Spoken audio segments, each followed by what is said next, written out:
Welcome to Fasken's podcast, Women's Month in South Africa, where we celebrate the achievements and insights of remarkable women at Fasken.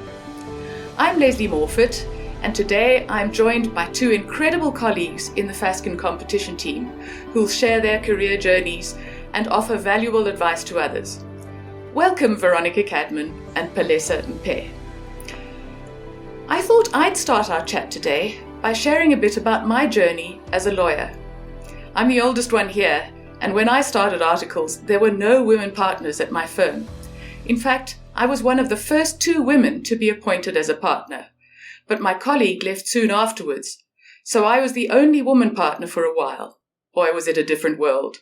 I was often mistaken for my secretary and regularly asked if they could speak to my boss.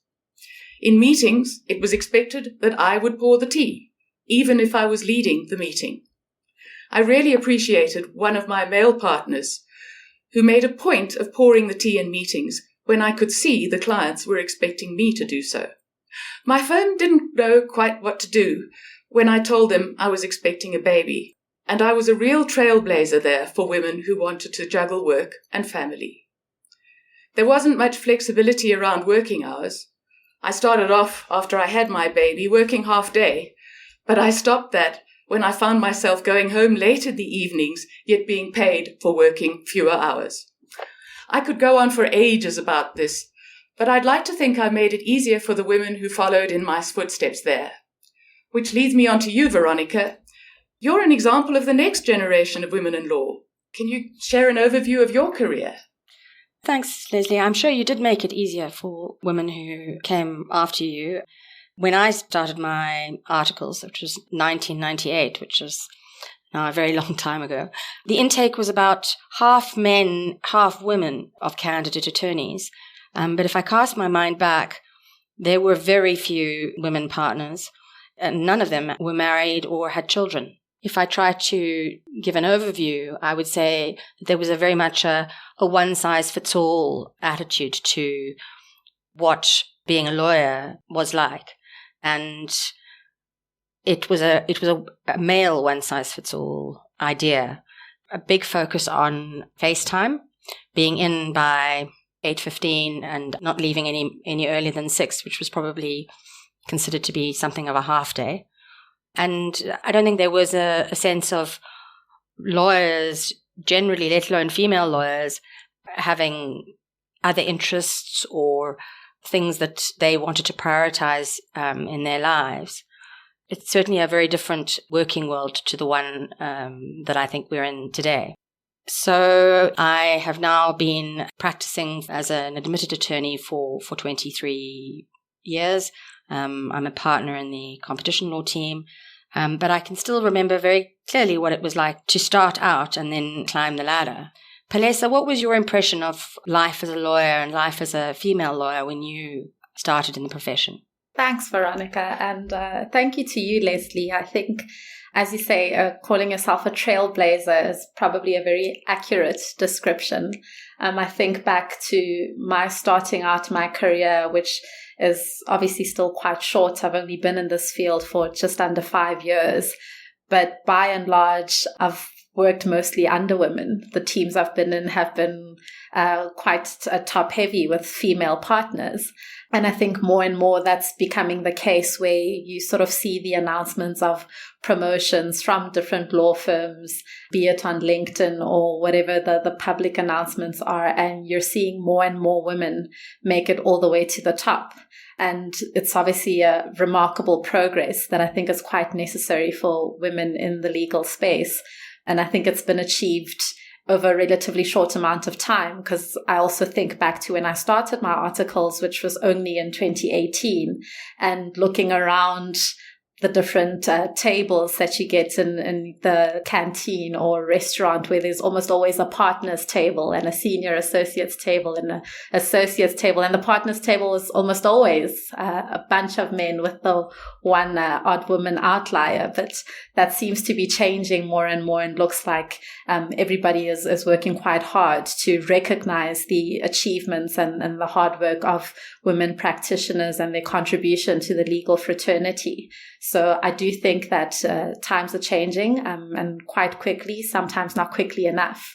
But the progress is definitely there. And I think seeing it as a young lawyer is very encouraging, because often we come in and you sort of don't see that representation. You don't see the women in the positions that you'd like to one day aspire to. So more and more women entering those spaces, I think, lowers those barriers and creates a sense of confidence for us as young lawyers to aspire to those positions and reach for them. So I think it's quite impressive what women have managed to do in the legal fraternity over the space of 20, 30, 40 years. So thank you very much to the likes of you, Lesley, and you, Veronica, for having that happen.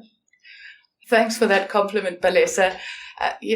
Just listening to you, Veronica, or both of you, in fact, it really does bring it home to me. When I started articles, I was the only female in my year, and there was one female in the year before me. So things have changed dramatically. And I have to say, I think Fasken is rather a good example of a firm that is diversifying a lot. And hats off to them.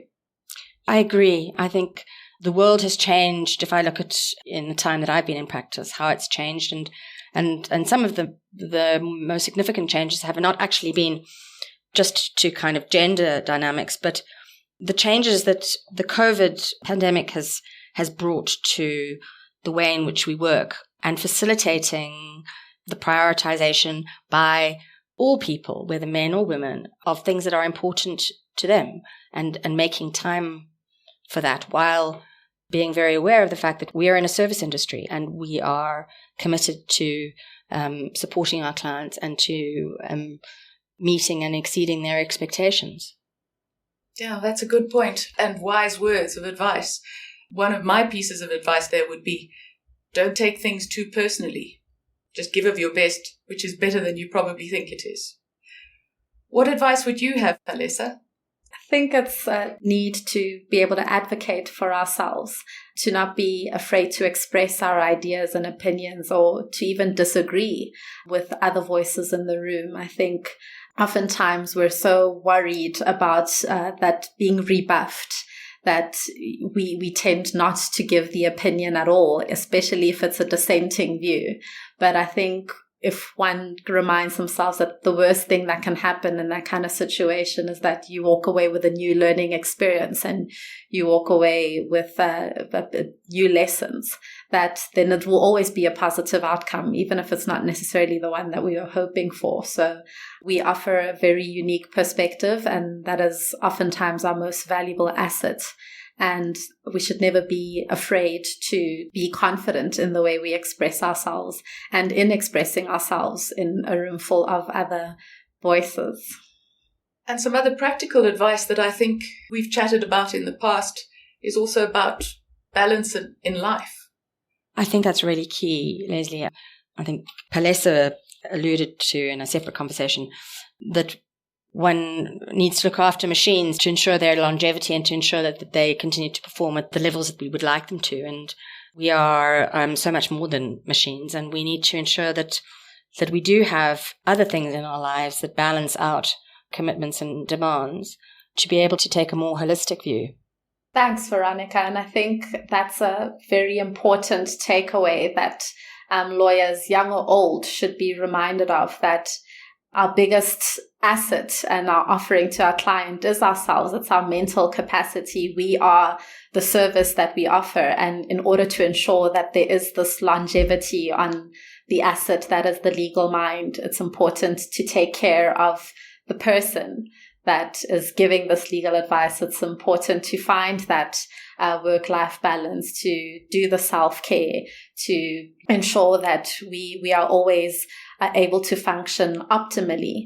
And that doesn't mean functioning within our roles as corporate professionals 24/7, but allowing time to switch off and recover so that we can come back and do what we do the next day and the day after that and the day after that.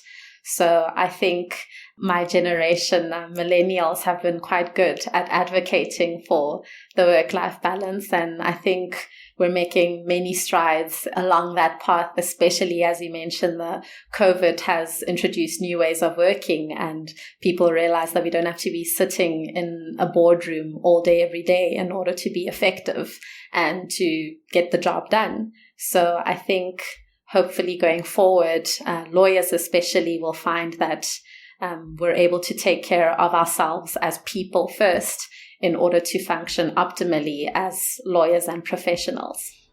Thanks, both of you. I think those have been very helpful insights, and thank you very much for sharing them.